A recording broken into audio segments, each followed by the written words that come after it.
జిల్లా మండల పరిషత్ ఎన్నికల సమరానికి టీఆర్ఎస్ సిద్ధమవుతోంది. జెడ్పీ ఎన్నికల్లోనూ జోష్ కంటిన్యూ చేసేందుకు కసరత్తు మొదలుపెట్టింది. రాబోయే జెడ్పీ ఎన్నికల్లో గెలిపే లక్ష్యంగా ఉమ్మడి వరంగల్లో ఇన్ఛార్జీలను నియమించారు గులాబీ బాస్ కేసీఆర్.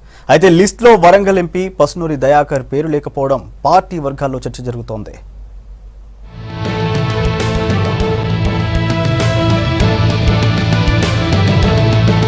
ఒకప్పటి వరంగల్ జిల్లాల పునర్విభజనతో 6 జిల్లాలుగా మారింది.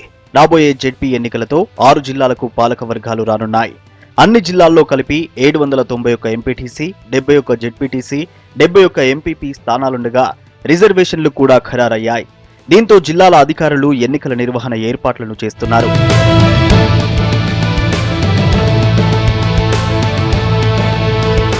జెడ్పీ ఎన్నికల్లో 600 ఓటర్లకు ఒక పోలింగ్ కేంద్రం ఉండేలా ఏర్పాట్లు చేస్తున్నారు అధికారులు. వీటికి సంబంధించి మండలాల వారీగా డ్రాఫ్ట్ నోటిఫికేషన్ జారీ చేశారు ఎంపీడీఓలు. పాత వరంగల్ జిల్లాలో 50 మండలాలు ఉండగా కొత్తగా ఏర్పడిన 6 జిల్లాలో అదనంగా 21 మండలాలు పెరిగాయి.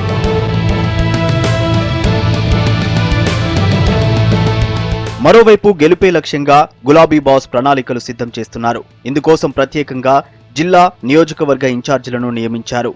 వరంగల్ అర్బన్, రూరల్, మహబూబాబాద్ జిల్లాల బాధ్యతను మంత్రి ఎర్రబెల్లికి అప్పగించగా జనగామ జిల్లాకు ఎమ్మెల్సీ పల్లా రాజేశ్వర్ రెడ్డి, ములుగు, భూపాలపల్లి జిల్లాల బాధ్యతల్ని టీఎస్ఐఐసి చైర్మన్ గ్యాదరి బాలమల్లుకు అప్పగించారు.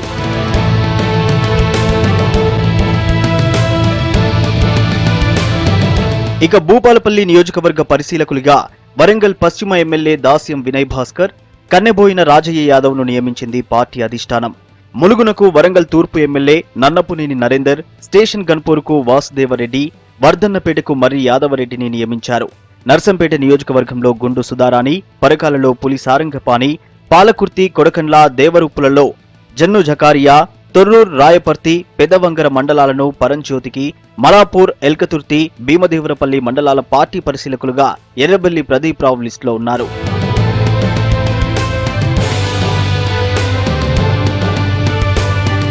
అలాగే ఎంపీ సీతారాం నాయక్, మాలోతు కవితకి మహబూబాబాద్ పార్లమెంట్ నియోజకవర్గం సమన్వయ బాధ్యతలతో పాటు సీతారాం నాయక్ కు కొత్తగూడ, గంగారం మండలాలను, బయ్యారం, గార్ల మండలాలకు మాలోతు కవితను పరిశీలకులుగా నియమించారు. ఇక్కడ వరకు బాగానే ఉన్న వరంగల్ ఎంపీ పసునూరి దయాకర్ పేరు మాత్రం సమన్వయ పరిశీలకుల పేర్ల జాబితాలో లేదు. మహబూబాబాద్ నుంచి టికెట్ నిరాకరించిన ఎంపీ సీతారాం నాయక్ కు పోటీ చేసిన కవితకు బాధ్యతలు అప్పగించినప్పటికీ ఎంపీగా రెండోసారి పోటీ చేసిన దయాకర్ ప్రస్తావన లేదు. 2015 ఉప ఎన్నికల్లో దేశంలో మెజారిటీ గెలుపులో 7వ స్థానం, రాష్ట్రంలో మొదటి స్థానంలో నిలిచారు. ఈ క్రమంలోనే మరోసారి ఆయనకు ఎంపీగా అవకాశం కల్పించారు. కానీ జెడ్పీ, మండల పరిషత్ ఎన్నికల సందర్భంగా సమన్వయ పరిశీలకుల లిస్టులో పేరు లేకుండా ఎందుకిలా జరిగిందని దయాకర్ వర్గం ఆరా తీస్తోంది.